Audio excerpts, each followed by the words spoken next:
اسرائیل فلسطین وار سٹارٹ ہو چکی ہے۔ اسرائیل کے خواب چکنا چور کرنے اور اس کو اتنے بڑے پیمانے پر نقصان پہنچانے والے حماس ہے کون، حماس کی تاریخ جانتے ہیں اور ساتھ میں یہ جاننے کی کوشش کریں گے فی الحال وہاں کی کیا سچویشن ہے، اور آخر میں ہم یہ جان سکیں گے کیا دنیا میں تیسری بڑی جنگ کا آغاز ہونے جا رہا ہے۔ اس سے پہلے میں اگر آپ کو اس میپ کے ذریعے ساری سچویشن کو سمجھانے کی کوشش کروں، 1946 سے لے کر اب تک کی جو صورتحال ہے اس میپ کے ذریعے میں آپ کو سمجھانے کی کوشش کروں گا، آپ یہ سمجھ جائیں گے کہ اصل معاملہ ہے کیا۔ اصل جو جنگ چھڑ جاتی ہے ہر سال، ایک نیا کنفلکٹ، ایک نیا تنازعہ دنیا میں اٹھتا ہے اسرائیل اور فلسطین کا، وہ ہے کیا۔ اب اس میں آپ کو سمجھا دوں، سب سے پہلی جو پکچر ہے آپ یہ دیکھ سکتے ہیں کہ 1946 میں یہ جتنا بھی گرین ایریا ہے یہ فلسطین کا ہے، اور ساتھ میں ایک چھوٹا سا ایریا یہ ہے اسرائیل کا، یہ اورنج ٹائپ۔ اس کے بعد جو ہے جب 1947 میں باقاعدہ یو این نے تسلیم کیا اور اس کے بعد یو این کا ممبر بنا، اور اس کے بعد جو اس نے ایک ناجائز ریاست سے ایگریمنٹ کے ذریعے ایک چھوٹی سی ریاست کو پھیلانا شروع کر دیا۔ ان کا ایک پلان ہے the greater Israel. The greater اسرائیل کا مطلب اس کے پورا فلسطین اور باقی لبنان کے اور کچھ اور بھی علاقے ہیں اور بھی ممالک کے، ان کو یہ ملا کے دا گریٹر اسرائیل کا نام دیتے ہیں، اور ان کا فیوچر کا جو پلان ہے وہ یہ ہے کہ ان علاقے کو اپنے قبضے میں لے کے دا گریٹر اسرائیل ہم بنائیں گے۔ اب 1947 میں جب باقاعدہ یو این کا ممبر بنا، اس کے بعد اس نے اپنے اثر رسوخ بڑھاتے ہوئے فلسطین کے بہت سارے علاقوں پہ قبضہ کرنا شروع کر دیا۔ اب آگے میں آپ کو بتاؤں گا انہوں نے کیسے قبضہ کیا۔ اب جو تیسری پکچر ہے اس میں 1949 سے لے کے 1967 تک دیکھو، ان کا جو پہلی والی پکچر میں اورنج آپ کلر کو دیکھ سکتے ہیں، اور 1949 سے 1967 تک اورنج کلر یہ بڑھ جا رہا ہے، مطلب کہ اسرائیل اپنے اثر رسوخ بڑھاتے ہوئے اسرائیل نے فلسطین کے بہت سارے علاقوں پہ قبضہ کر دیا۔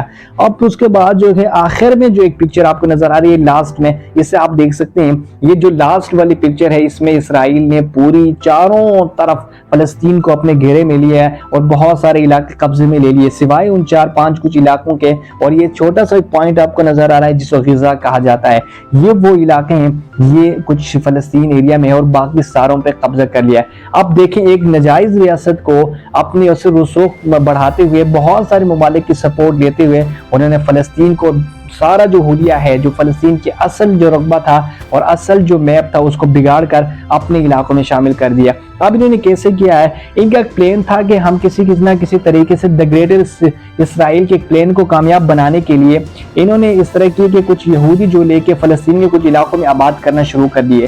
وہ جو علاقہ جہاں پہ مسلمانوں کی بہت بڑی تعداد تھی وہاں پہ انہوں نے اپنے لوگ بسانا شروع کر دیے، آہستہ آہستہ ان کی تعداد بڑھانے اور باہر سے دنیا میں جتنے بھی لوگ ہیں ان کو سپورٹ کے ذریعے ان کو زبردستی لا کے اس علاقوں میں بسانا شروع کر دیے۔ علاقوں میں بسانے کے بعد انہوں نے ایک پلاننگ کی کہ یہاں پہ ہمارے لوگ زیادہ ہیں اور ہمارے لوگ بھی رہتے ہیں، تو لہٰذا ہم یہ چاہتے ہیں کہ ان علاقوں پہ قبضہ کرتے ہیں۔ تو انہوں نے ان علاقوں پہ قبضہ کر کے جو ہے فلسطین کے جتنے بھی بڑے علاقے ہیں ان پہ قبضہ کر کے فلسطین کو بالکل چھوٹا بنا دیا ہے۔ اب ہم آتے ہیں جو حماس جو ہے یہ غزہ کی ایک چھوٹی سی پٹی آپ کو نظر آ رہی ہے۔ 1987 میں جو ہے حماس کا جو ایک جماعت ہے یہ وجود میں آئی۔ اس سے پہلے یہ تھا کہ بہت ساری جماعت تھی اور آہستہ آہستہ فلسطین سکڑتا جا رہا تھا، فلسطین کے بہت سارے علاقوں پہ اسرائیل قبضہ کرتا جا رہا تھا۔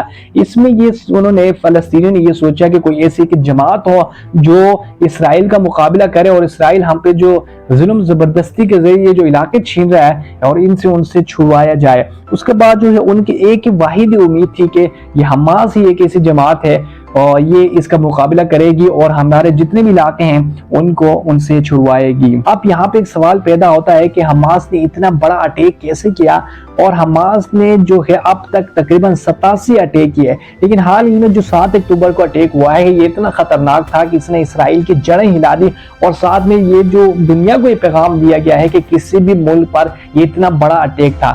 یہ اٹیک اچانک کیوں ہوا، کیا اس کے پیچھے کوئی پلاننگ تھی؟ اس سے پہلے ہم ایک چھوٹے سے پوائنٹ کو سمجھنے کی کوشش کریں گے۔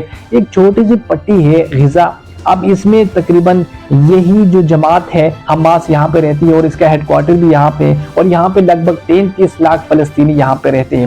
اب یہ اسرائیل نے باقی جو علاقے قبضہ کرنے کے بعد جو ہے اس کو ایک محصور کر دیا ہے اور بہت ساری ایڈز اور بہت ساری جو ہے تقریباً سب کچھ جو ہے اسرائیل، آس پاس اسرائیل ہے اور سینٹر میں اس کو اسرائیل نے تقریباً 33 لاکھ فلسطینیوں کو محصور کر رکھا ہے، ایک جیل بنا رکھا ہے اور ظلم بربریت بڑھتی جا رہی تھی۔ ایک وجہ یہ تھی۔ اب دوسری وجہ یہ ہے کہ حماس اور کچھ فلسطینی یہی سوچتے تھے، ان کی پہلی امیدیں جو ہے وہ عرب کنٹریز سے تھی۔ اسرائیل جب عرب کنٹریز کے قریب ہوتا جا رہا تھا، یہ مان لیجیے گا کہ سعودی عرب اسرائیل کو تسلیم کرنے جا رہا تھا۔ ایک طرف تو اسرائیل کو تسلیم کر ہی لیا، لیکن جب وہ تسلیم لوگوں کا کہنا ہے کہ کرنے جا رہا تھا، تب یہ ہوا کہ ان کو یہ لگا کہ اب تو ان کے پاس کوئی آپشن ہی نہیں بچا۔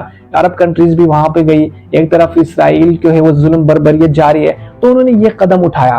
اب ان کے پاس لاسٹ آپشن اب انہوں نے یہ، کچھ لوگ کہتے ہیں کہ یہ اچانک ہوا ہے، لیکن یہ ایسا نہیں ہے۔ اس کے پچھلے 3 ماہ سے لگاتار اس کے ساتھ پلاننگ کی جا رہی تھی اور تقریباً جو ہے آپ 5,000 میزائل جو ہے وہ تقریباً 20 منٹ میں داغے گئے۔ یہ اتنی بڑی اٹیک تھا اور اسرائیل کے مختلف علاقوں میں جا گرے اور بہت زیادہ نقصان ہوا۔ اب تک اطلاع کے مطابق تقریباً 700 اسرائیلی ہلاک ہو چکے ہیں اور بہت سارے تقریباً 3,000 کے لگ بھگ جو ہے وہ زخمی ہو چکے ہیں۔ اب فلسطین کی بات کریں، فلسطین میں تقریباً 500 شہید ہو چکے ہیں اور تقریباً 2,300 کے لگ بھگ جو ہے زخمی ہیں۔ تو یہ جنگ حال ہی میں جاری ہے، لیکن اسرائیل یہ فخر کرتا تھا کہ ان کے پاس ایک آئرن ڈوم سسٹم ہے جو کسی بھی میزائل کو کسی بھی ہوا میں ہی، زمین سے پہنچنے سے پہلے ہی ہوا میں اس کو اڑا دیتا تھا۔ لیکن اتنے سارے میزائل جب حماس نے اس پہ چھوڑے اور حماس نے داغے، تو اس میں وہ ان کا جو سسٹم ہے وہ ناکام ہو گیا اور بہت سارے نقصان اس کو اٹھانا پڑا ہے۔ اب یہ دیکھنا ہوگا کہ اس کے بعد جو ہے بہت سارے ایسے ممالک ہیں، انہوں نے جو ہے اسرائیل کے ساتھ حمایت کا اعلان کر دیا۔ اس میں سب سے پہلے برطانیہ ہے، آسٹریلیا ہے، فرانس ہے اور اس کے بعد یو ایس ہے اور انڈیا۔ ان ممالک نے اور بھی ممالک ساتھ مل کر انہوں نے کہا ہے کہ بھائی اسرائیل کے ساتھ غلط ہو رہا ہے، اسرائیل کے ساتھ ہم حمایت کا اعلان کرتے ہیں۔ اب اس کے بعد جو ہے کچھ مسلم کنٹریز جو ہے، اس میں پاکستان ہو گیا، ٹرکی ہو گیا، ایران ہو گیا اور بہت سارے کچھ ایسی مسلم کنٹریز ہیں، وہ فلسطین کی حمایت میں ہے۔ اب دونوں طرف سے حمایت چل رہی ہے اور وہاں پہ جنگ جاری ہے۔ اس کے بعد اب یہ دیکھنے کو ملتا ہے کہ کیا دنیا میں ایک بڑی جنگ کا آغاز ہونے جا رہا ہے، جو کہا جا رہا تھا کہ تیسری بڑی جنگ کا آغاز ہوگا، کیونکہ دنیا 2 حصوں میں تقسیم ہو چکی ہے، ایک طرف چائنا کی اور دوسری طرف امریکہ۔ چائنا نے بھی یہ حال ہی میں سپورٹ کیا ہے کہ فلسطینیوں کے ساتھ یہ ظلم ہو رہا ہے، یہ بند کیا جائے۔ اب یہ اتنے ممالک اور دوسرے ممالک اگر خدا نہ خواستہ یہ جنگ چھڑتی ہے اور براہ راست جو ہے دوسرے ممالک آ کے اس میں مداخلت کرتے ہیں، تب یہ ہوگا کہ دنیا پہ یہ اثر پڑے گا اور تیسری بڑی جنگ کا آغاز ہو جائے گا۔ یہ جو ریالٹی جو میں نے آپ کے سامنے رکھی، امید ہے آپ سمجھ گئے ہوں گے۔ آج کے لیے اتنا ہی، ملتے ہیں نیکسٹ ویڈیو میں۔ اللہ حافظ۔